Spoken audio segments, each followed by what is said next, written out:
Iran ইসরায়েলের মাঝে চলমান যুদ্ধাবস্থা যেন মোড় নিচ্ছে অন্যদিকে। বিভিন্ন আন্তর্জাতিক গণমাধ্যমের সংবাদগুলো ইঙ্গিত দিচ্ছে ভয়ঙ্কর কিছুর। ধারণা করা হচ্ছে এবার ইরানের সাথে সরাসরি সংঘাতে জড়াতে পারে খোদ যুক্তরাষ্ট্র। আর এরই মাঝে কড়া বার্তা এলো ইরানের পক্ষ থেকেও। ইরানের মাটিতে কোনো ধরনের হামলা হলে তার উপযুক্ত জবাব দেওয়া হবে। গৃহকণ্ঠে এমনটাই বললেন ইরানের সামরিক বাহিনীর শীর্ষ কর্মকর্তা ব্রিগেডিয়ার জেনারেল কিউমার্স হায়দারি।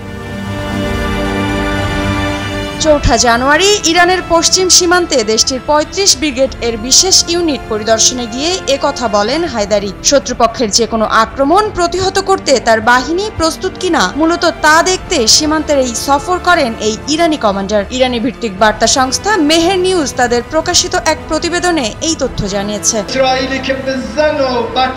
বিদায়ী মার্কিন প্রেসিডেন্ট জো বাইডেন ইরানের পরমাণু স্থাপনায় হামলার পরিকল্পনা করছেন, এমন একটি সংবাদ বেশ আলোচনার জন্ম দিয়েছে।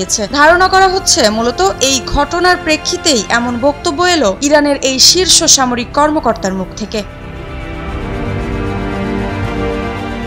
সে সময় ব্রিগেডিয়ার জেনারেল কিউমার্স হায়দারি বলেন, যে কোনো শত্রুপক্ষের জন্য তাদের সবচেয়ে শক্তিশালী অস্ত্র ব্যবহার করা হবে। ইরানের স্বার্থ এবং সার্বভৌমত্বের জন্য হুমকি স্বরূপ কোনো পদক্ষেপের বিরুদ্ধে তীব্র প্রতিরোধ গড়ে তুলতে আমরা প্রস্তুত।